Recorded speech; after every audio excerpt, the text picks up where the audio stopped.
প্রশাসন এসে পিছনের 6টা মাইক বন্ধ করে দিছে, কনসার্টের ডিস্টার্ব হবে। আমি বলেছি সব মাইক চালাও, কনসার্টের জন্য কোরআনের মাহফিল বন্ধ হতে পারে না।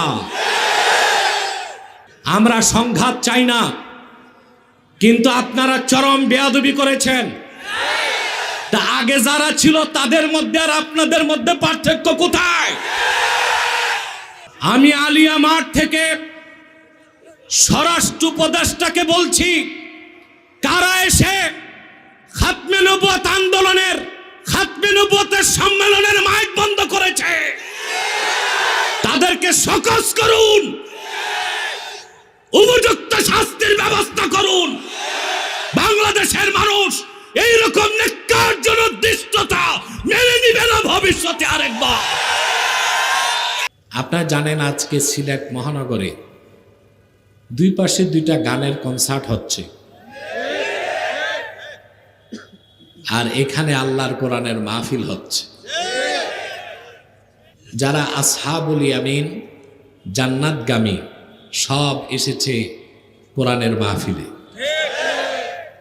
যারা আসহাবুশ শিমাল জাহান্নামগামী সব গেছে কনসার্টে।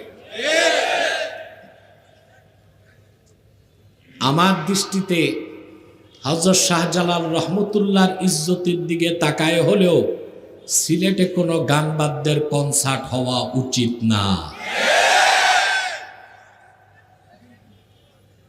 আপনি আমার সাথে একমত?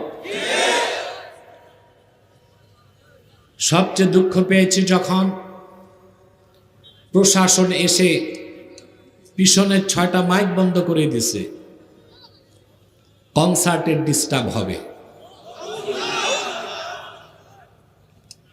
আমি বলেছি সব মাইক চালাও,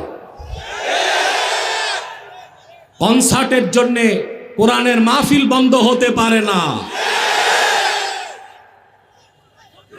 এ হচ্ছে 360 আউলিয়ার বাংলাদেশ, শাহজালালের বাংলাদেশ, শাহ ফারহানের বাংলাদেশ, শাহ কারামত আলীর বাংলাদেশ, শাহ মাখদুমের বাংলাদেশ। আমার কমিটি কোন ধরনের দ্বন্দ্বে যায় নাই, হরেনগুলো বন্ধ করে দিয়েছে। আমরা সংঘাত চাই না, কিন্তু আপনারা চরম বেয়াদবি করেছেন। তা আগে যারা ছিল তাদের মধ্যে আর আপনাদের মধ্যে পার্থক্য কোথায়?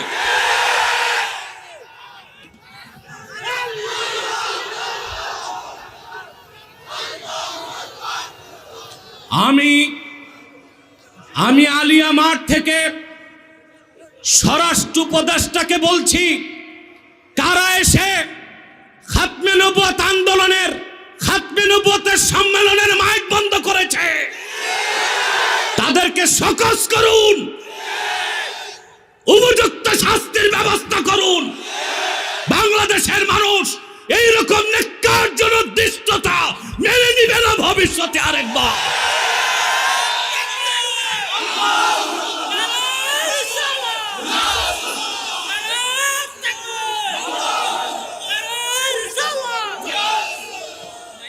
আমার ভাইরা, আমরা ধৈর্য ধরেছি, কিন্তু ভবিষ্যতে সাবধান করে দিচ্ছি। সম্মানিত সুধী,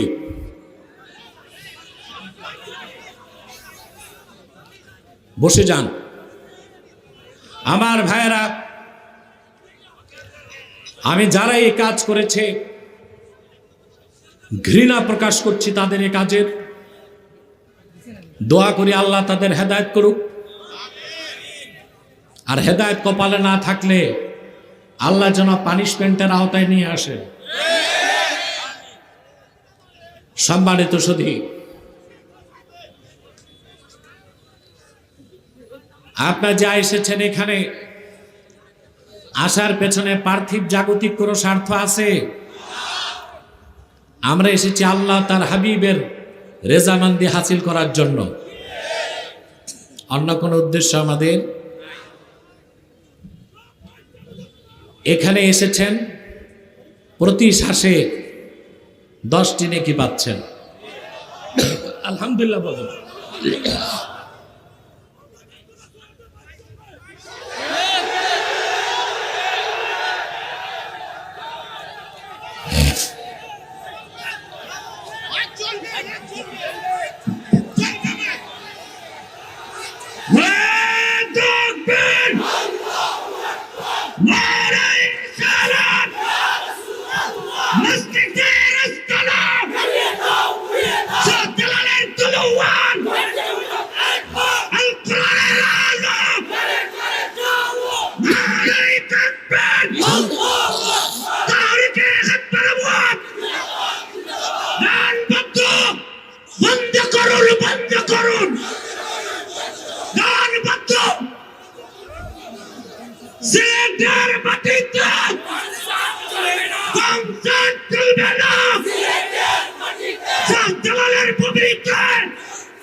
বসুন, বসুন। সম্মানিত সুধী, আপনারা ধৈর্যের সাথে বসুন। আমরা আমাদের বক্তব্যকে স্পষ্ট করে দিয়েছি, বাকিটা প্রশাসন দায়িত্ব নিবে। ডানে বামে কেউ দাঁড়িয়ে থাকবেন না, বসে যান।